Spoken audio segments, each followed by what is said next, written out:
Greetings. Greetings and welcome to Conversation with Tony Mobley. I'm excited to be here today. I'm getting ahead of myself. I'm still rocking and reeling from the theme music for Conversation with Tony Mobley. And I want to do a shout out to Jonas Dantel for giving us that music that we have been rocking since Conversation with Tony Mobley has started. Today, let me just start over again. Greetings again. Welcome to Conversation with Tony Mobley. Today I have Mr.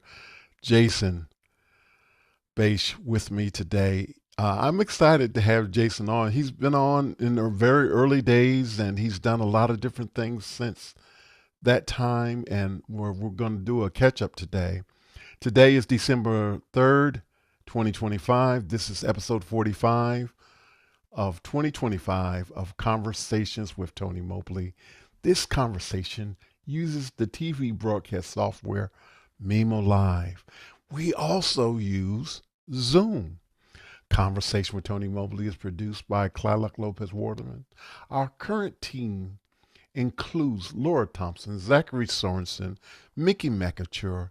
Thank you, sir, and thank you, team. We also have a website where our conversations are also broadcast, conversationwithTonyMobley.com. We also have an interactive chat. It's called Mukana, and it's courtesy of Alex Lindsay in 090. There you can ask your questions. But today, I believe that there is a QR code that is showing.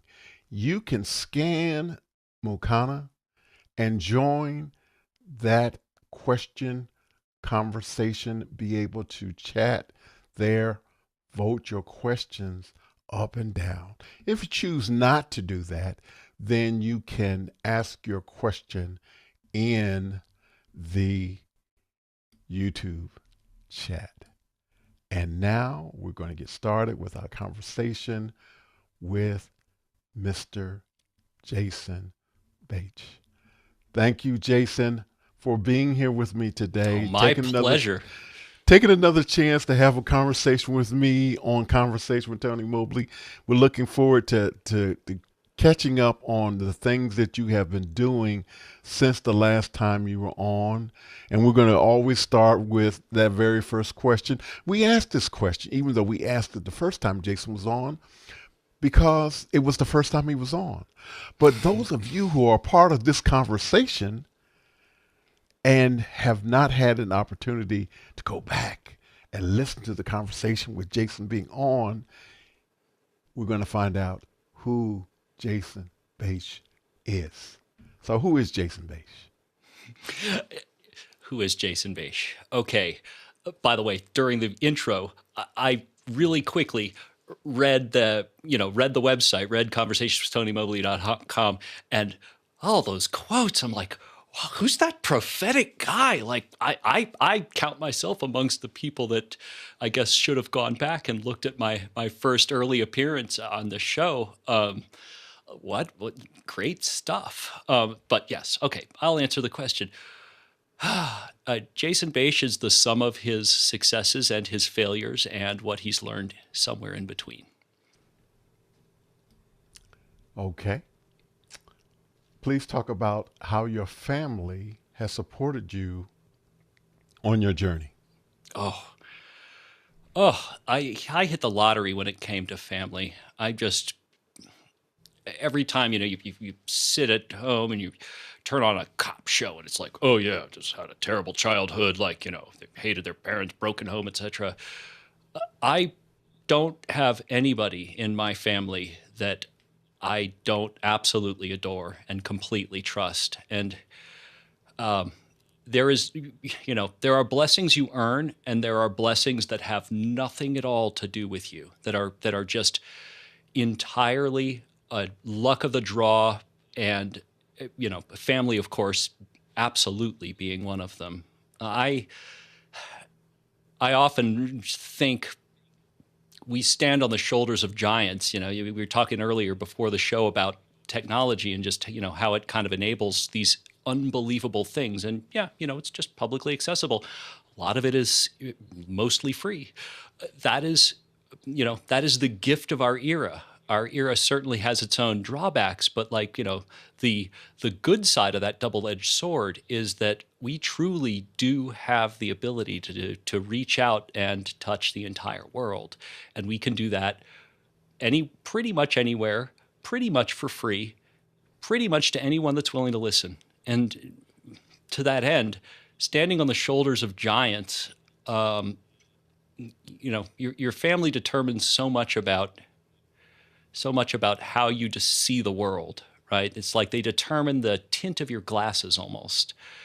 And Mm. to that end, um, I'm the son of a professor of philosophy and religious studies and a clinical psychologist, which means I didn't ever get any simple answers to anything at the dinner table. It was, um, the Daddy, where do we go when we die? Like that turned into like a week long. Well, son, let's talk about the history here. It's like, oh no. Oh no, we started the history. Uh, I just wanted, I wanted a 7-year-old's answer, but there were no 7-year-old's answers. And to their credit, my parents never talked to me like a child. Um, I got what I believe to be adult answers from a very young age, and I believe that shaped my love for candor, I suppose, is the best way I would put it. Is you know, chil- People always say children are adaptable, and then they like shut them out of the important conversations. Like, wait, what? Like, so it's only the accidental things that children are going to hear that you didn't mean them to that are going to, be the things that become very interesting to them. I don't know. I think that's a little bit backwards. But yeah, my family, I don't know who I'd be without the people that, raised me and loved me and kind of showed me which end was up. I can't imagine having the horizon and the reach that I do, without, and I don't just mean my nuclear family. I mean aunts and uncles and, grandparents. It's just, I don't talk about it often because people love talking about things that are great for them, right? That's fine, but family is just like it's not your fault, but it is your problem, right? Yeah. So it's talking about blessings that you had no part in to me always felt a little disingenuous. Wow. We're going to come back to that. We need to come back to that. So please talk about your website, nerdslimited.com, and how you embrace both Apple and Windows. Minute you brought up the website, I'm thinking to myself, oh boy, I don't think I've touched that in like 10 years. And truth be told, really I haven't. At first it started as a to-do list of things like, wow, I really should keep this more up to date. And then I realized that I actually kind of there has been tact to the fact that it hasn't changed at all in the last 10 years. And it's because I've figured out retrospectively that what I end up getting hired for is not what I do best, which is just one of these bizarre, like, well, modern marketing says you should resegment and change your verbiage. Um, Turns out I don't need to. Turns out that one of the bizarre kind of happy accidents of starting a company instead of getting a job in 2009 was that if you're really good at something, you don't really need to think about what other people are doing in that space. And I didn't. I'm not trying to compliment myself here. It took me 10 years to figure that out. Like, wow, I actually, at first you put it off and you think to yourself, well, I really should do some sort of market assessment to, figure out where I stand amongst and between my competitors. And another 5 years roll by and you think to yourself, actually, I'm doing just fine without this. So like, why bother about it? What others do hasn't, to a lesser extent every day affects what I do, as time moves forward. So why should I look back? Along those lines. Just what's the point? So I'm I sorry, I didn't answer your question. The the website is what I did in 2009, and what I figured out by accident, haphazardly, is that some of the most rewarding work I've ever had came from, not the first job, but what I discovered from doing work on site in person from day one. And, the reason I did that 15 years ago is I couldn't afford an office. So I didn't have one. But I have decided to keep it that way because the amount that I end up gleaning from simply walking into people's houses and people's offices, within the first 5 minutes ends up being more valuable than any amount of marketing that I could ever do. Because, good observation ends up most of the time, this is going to sound headstrong, but I think you'll find, especially just like at office hours, it is true that if you don't know that something exists, how are you going to know whether or not you need it and would benefit from it? right, You know, right. we follow this stuff, and we I mean, office hours collectively. We follow technology like it's a contact sport, and Yeah, almost that's nobody true. else does that. It's a bubble, and it's not a. It is a bubble, and we were talking about the house of worship that I work with before the show, and that is one of the things that I had to recognize that it is we see everything. Mhm. We see all the blips. We see all of the things that are not right, and it's because we we we see things and we can't turn it off because once you know something needs to be done a certain way and it doesn't happen, it you can't unlearn it. Yeah. And What you were yeah, talking about, by the way, is one of the most robust and repeatedly provable things in psychology, which is called the curse of knowledge. Once you know something, you can't pretend that you don't know it and act as though you didn't. No matter, and it's one of these rare cases where usually if somebody becomes aware of a psychological effect, you tell somebody about the recency effect, or about how people can be misled, or testimony is, not reliable, right? They will, for, at least the next couple of hours, while it's kind of front and center in their head, be less be less susceptible to that deception. The crazy thing about the curse of knowledge is, doesn't matter how much you know about it, turns out you can't act any other way, even if I'm telling you explicitly about it. Sorry, a wow, little interjection. Uh, wow. um, I wanted to just take a minute to say those who are watching, this is a great opportunity to ask Jason questions about the things that he's doing. He is he's prolific in his appearance on office hours and sharing his knowledge. And if you wanted to ask a question that you may not have had a chance to ask in office hours, or any particular technology question, this is a great time to ask Jason about that here and now. So I just wanted to again make you aware that this is a great opportunity. We have a question coming in from Cloud Lopez Waterman. What are your best and worst qualities? I love superlatives. Okay, what are my best and worst qualities? I think with most people, your best and your worst are almost always correlated. Um, an existential writer by the name of Mulan Kundera wrote this very long and beautifully written book called Immortality. And the one of the points that came out of the book was basically, it is our warts that make us beautiful. And by that, what they meant was, if you take perfect symmetry, for a human face, perfect features, perfect symmetry, left, right, center, up, down, what you end up with is a mannequin. Nobody wants to stare at a mannequin.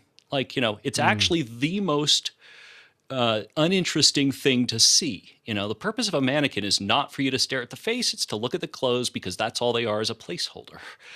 Along those lines, I think if you're doing it right, your best qualities and your worst qualities are always going to be correlated in ways that you know and may spend a lifetime figuring out.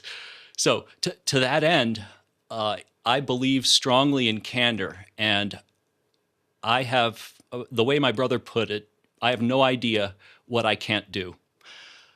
And that's one of those Shakespearean insults, like her looks are the best thing about her, that kind of thing where it's just like, ooh, you get one and then you start thinking, you're like, ooh, okay, now I get it.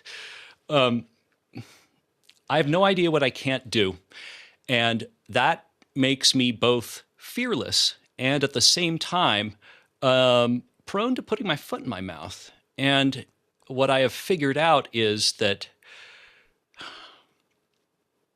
getting that right has been a lifelong pursuit, and it's one that being on the air for many years has certainly helped me long before office hours. And it's really just a matter of practice makes perfect, right? You start as a jagged rock and you're in a river, and sooner or later you start figuring out, probably shouldn't have done that. And hopefully, if you're making those mistakes, you're making them in a way that won't end up tanking you, later down the line. And I've been very lucky in that regard. Lucky at the beginning and then blessed at the end. But Alex, I hate to say it, but Alex says it right. First things first, don't be weird. And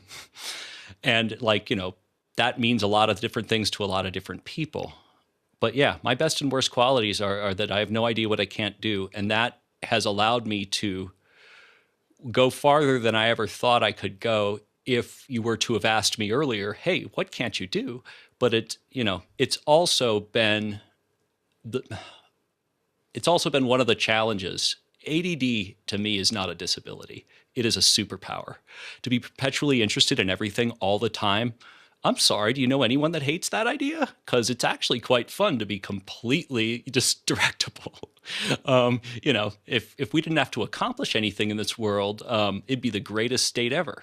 But, since we do, I guess, yeah, it cuts both ways. Well, I want to pick your brain just a little bit because I have a feeling that your dad is not the only person who has been studying philosophy based on some of the things that you have said thus far in our conversation. And so I was just wondering if you wanted to talk a little bit about that.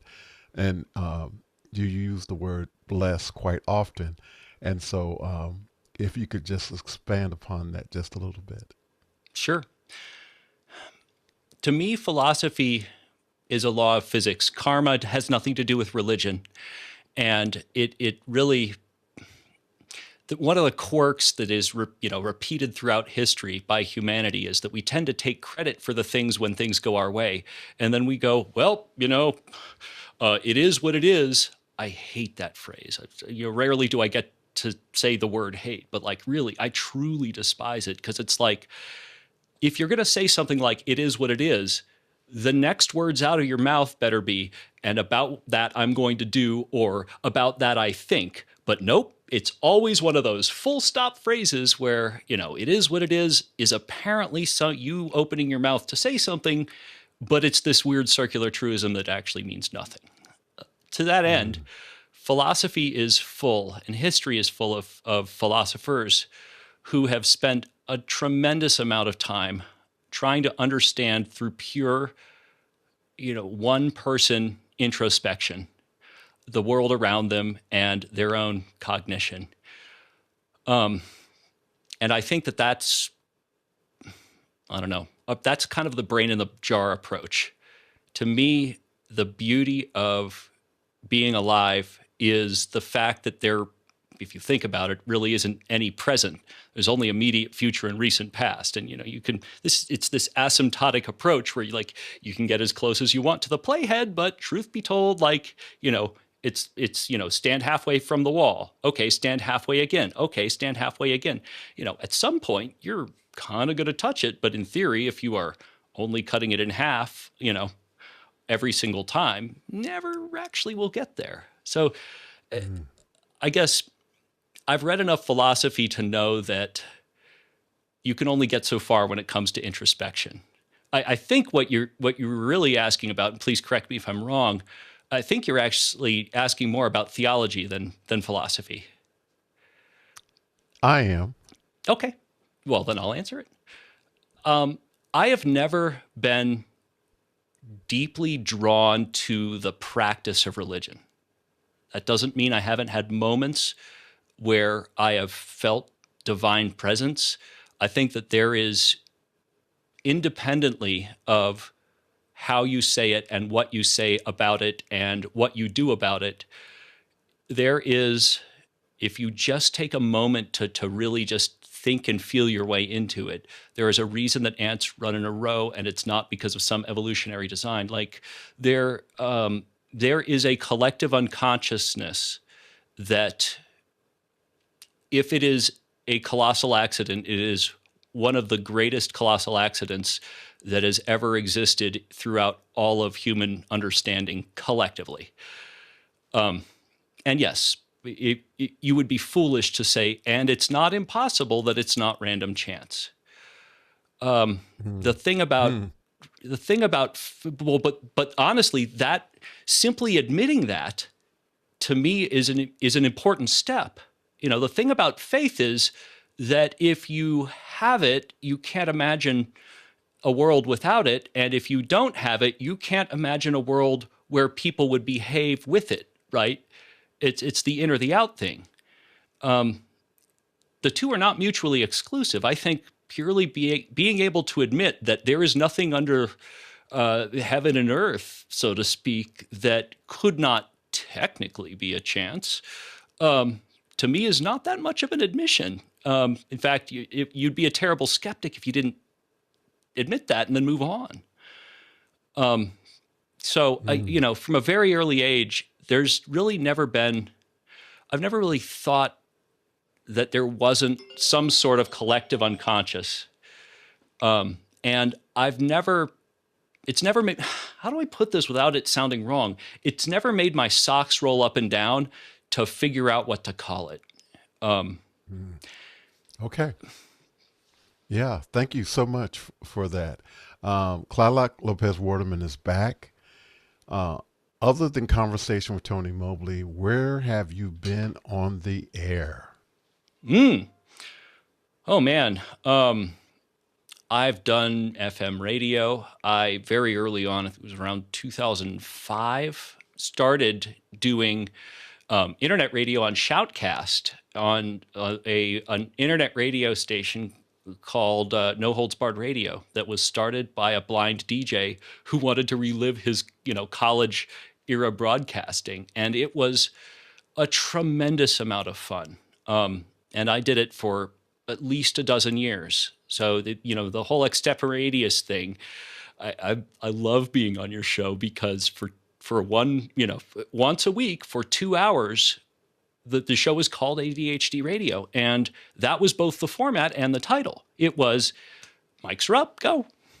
And over years and years and years and hours, and just countless hours of saying nothing to potentially no one, you end up developing this sense. There's that whole broadcaster voice that people are after.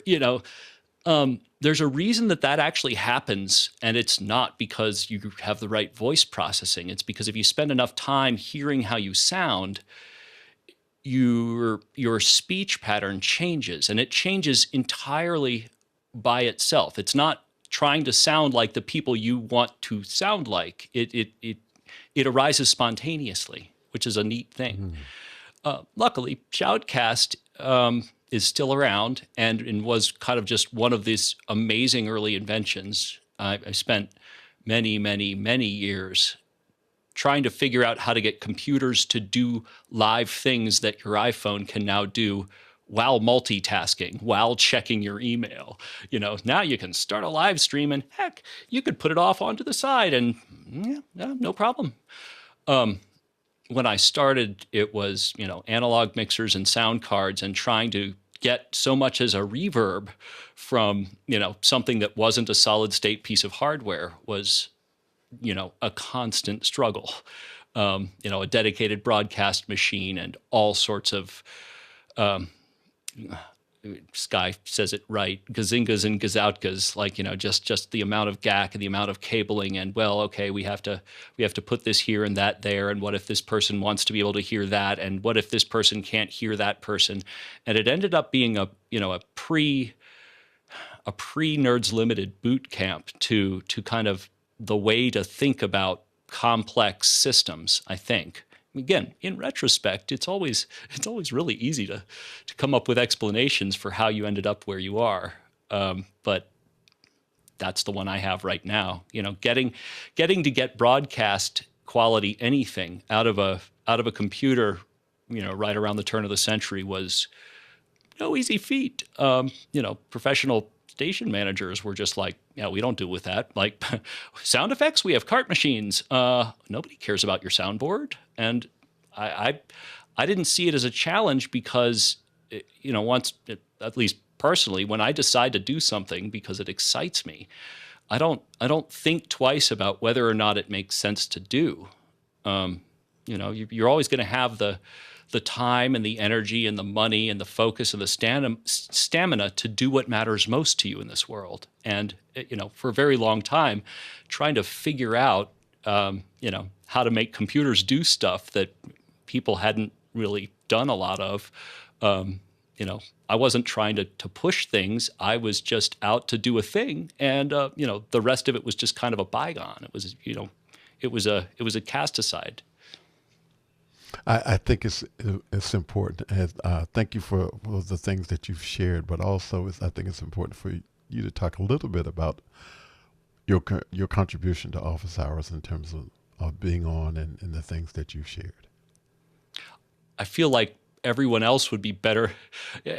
Like the real joke about having funerals is that truly I hope I'm around to hear my eulogy, because really it's what your peers say. It's kind of like the people that talk about respect very rarely have any.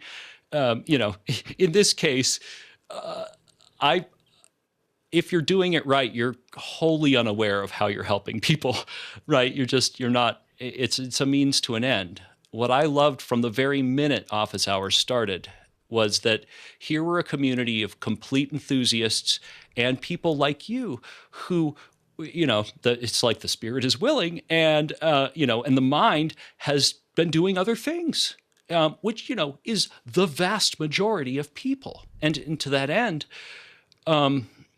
just creating an entire community around simply answering questions is just one of the simplest but most kind of prophetically amazing things that I've been involved with, in truly superlatives again in my adult life. It's been rewarding. It's been challenging, but at the same time, it's been the best reason to get out of bed at 6 a.m. I can ever think of. And it, at least to me, sets me up for the day very nicely. You don't ever really know what you know until you are asked something. Because until then, it's just kind of banging around in your head, but it's not bubbling up. Every now and again, I just discovered that there are YouTube shorts on the Office Hours channel, because honestly, I don't watch a broadcast after I'm done with it. But I found these shorts and I'm like, wow, this is really fantastic. I was unaware of saying that, but I'm really glad that it was cut. I'm really glad it was brought out, because it ends up, just kind of, it ends up really being its own kind of nugget of wisdom. And there are just so many, because, well, 5 years every day for 2 hours, and then whatever the last 9 months for 1 hour is a tremendous amount of content. So yeah, I was actually the first guy, now that I think about it, in that room when Alex started Office Hours on the very first day. And Wow. I started it up, and he's shown it on air before, but like, he was still figuring out like the broadcasting of the lighting and all that stuff. And, I went there and I got in and for the first half hour, he was just playing around with lighting. And I'm like, okay, I'm going to be quiet now. Um, you know, I even walked away, walked off the camera. I'm like, okay, I'm not going to poke him. I had known Alex since before office hours, and not even sure how I ended up. Maybe it was Twitter. And anyway, um, I was there day one, minute one, and have just people talk about causality like it's this thing in retrospect, like it's meant to be, and like who knew. At the end of the day, I feel like if your motive is pure and right, and a lot of Alex's core principles remain in office hours, you kind of can't go wrong. And if you're doing it right, no part of where it started will end up being where it ends up. And that's what's kind of kept me engaged with it. Is I'm not interested in some egocentric, like, I love doling out the wisdom. That's not it at all. It is the group of people who collectively end up helping me in ways that I wasn't even aware that I could be helped. And I guess in retrospect, again, that is what I've done professionally for the last 15 years. And it is fantastic to be able to dole that out and then have a circle where you too are one of the peers. Yeah, I hear you loud and clear from that standpoint.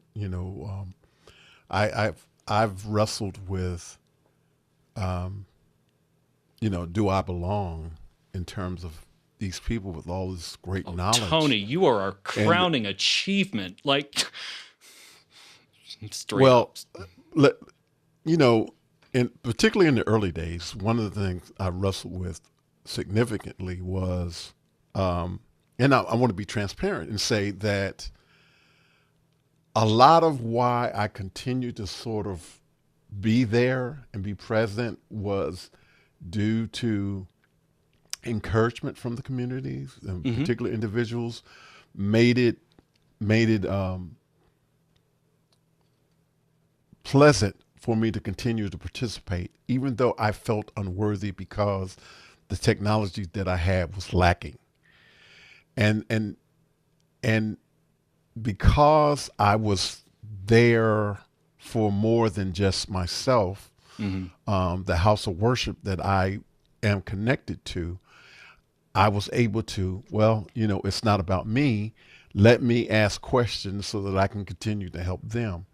Mm-hmm. And in doing that, it created this atmosphere where I was able to just really sort of understand that I was being able to help the church in such a way that it made a tremendous amount of difference, that this small church in middle Georgia is able to have participation on YouTube and share the the word, their sermons. They were able to actually have several actual theater performances in theaters with professional lighting and cameras. Thank you, and, Tlaloc. and yes, thank you, Clylock. And it's like unheard of. These few people able to pull off these quality productions. And if you want proof, go to Miracle Bible Way Church of Christ on YouTube, and you will see the Word of God preached, and as well as you will see actual plays that were delivered, and the lighting and the acting, all amateurs.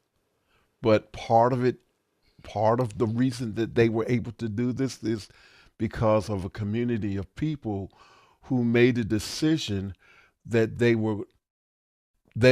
were professionals, but they didn't mind sharing the knowledge with other people who were really struggling in the midst of a pandemic. I love So that.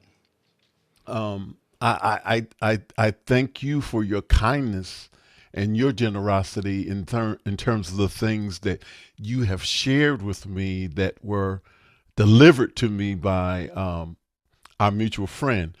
Um, and you may have even forgotten that you sent me something, but I want I don't think I've actually said anything as far as thank you other than in a text. And I don't know if you remember because it's Did been a couple something of of years. my studio ended up in your house? Yes, yes. Something of your studio ended up in my house, and I'm looking forward to the event that we talked about at the House of Worship this past weekend. If I had been in better health, then I would have used it for that occasion. But I was not able to use it for that. And sadly enough, we're getting toward the end of our show for today. So I'm gonna get to our last few questions so that you can get to dinner because I know that it's about 3 hours different from us, from your time and my time. 2 hours. I'm only two behind you. I'm not on Pacific, but yeah, Oh, okay, I okay, do love okay, my good. pizza. You're not kidding. All right. So the next question is, what is next for Jason Bache? Mm, ask him in 5 years. Um, um, I don't know. I never know until it happens. This comes back, I suppose, harkens back to the immediate future and recent past. Since I was last on the show, I proposed to my girlfriend who is at law school at Stanford. So there is a better than average chance that, at some point in this year, because of her internship and her professional commitments, that I will end up having to move there. Um, Probably in the short term. I hope in the short term, but don't worry. Sage, if you're watching, you're not watching. Who am I kidding? You're too busy. I hope you never see this. But no, in retrospect, you're only as good as your ability to change your mind. And at this point, I don't love the idea of moving to one of the most expensive places in the entire country. On its this is one of these, like, it doesn't offend me that you need me there um, as a person. That is no big deal, but it might offend me as a capitalist. Like, um, but no, as it stands this minute, I'm not too enthused, but that doesn't mean I'm not going to put, every ounce of my might behind, figuring out how to get there and be there and stay there for as long as it makes sense to. But I I would say that I envy the people who can say, that Arnold Schwarzenegger had this really early, like, documentary, and they asked him, like, what's next for Arnold? He'd just been Mr. Universe. He's like, I think I'll go to Hollywood, and then, and I think I'll get into politics. And it's like, wow, you just did all that stuff. Like, I envy that. I Mm, have, I don't know if that's discipline. I'm not sure what sort of characteristics are required to allow a person to be able to do that and call the ball that early, right, before it's even punted. But I've never been that person. I guess at some point you can't say it's just luck or being blessed. At some point, what you're doing and what you're getting ends up being the consequence of what you're putting out. Um, and if you're lucky, you'll never figure out exactly when and what that is. And to that end, what's next for me is, ask me in a few years, and I can tell you after it's done. It's the ride that matters, not really the trajectory. well, we go down to our last question now. You're speaking to the world. What do you want the world to know? Ooh, woof. Okay, man. Last question.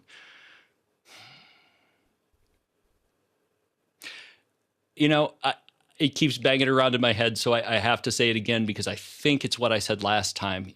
We are more alike than we are different, and Hmm.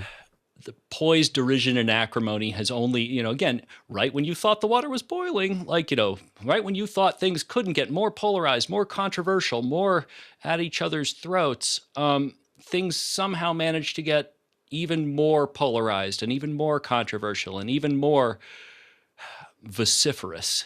And it's really really important to remember, worldwide, but what I was thinking of is particularly in this country where it is not a political statement to say that it is the most polarized year since the last year, which in turn was the most polarized year since the last year, which was also the most polarized year. It's important to remember that we are more alike than different. And if you focus on the common, the shared attributes, you'll find that a lot less matters than, of the other stuff matters than, you think it would initially. And if you figure out that your buttons are getting pushed, turn off whatever's pushing your buttons, because it's not doing you any favors. It's just wasting your time. Yeah.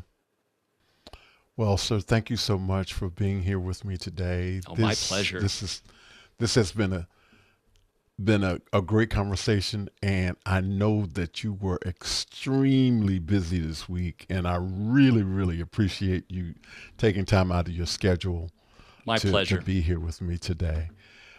Conversation with Tony Mobley is produced by Clyluck Lopez Waterman and our current team.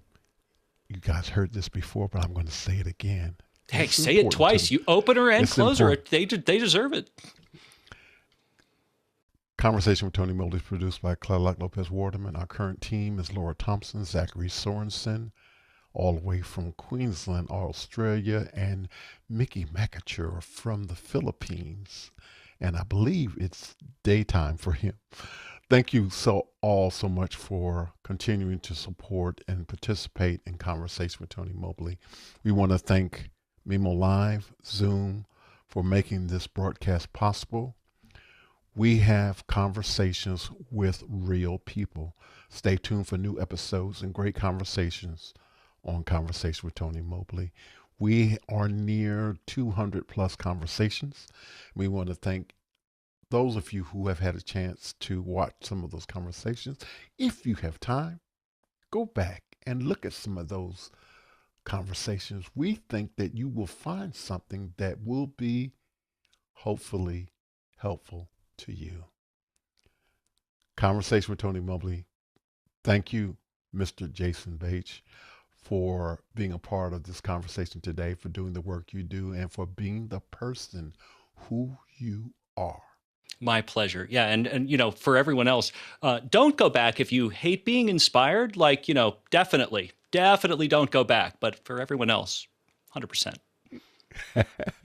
Thank you, Jason. Next week, Chris Sabato will be with me. He is a video producer. He's a man of many talents. He runs a university sports video production, and he's going to be with us next week.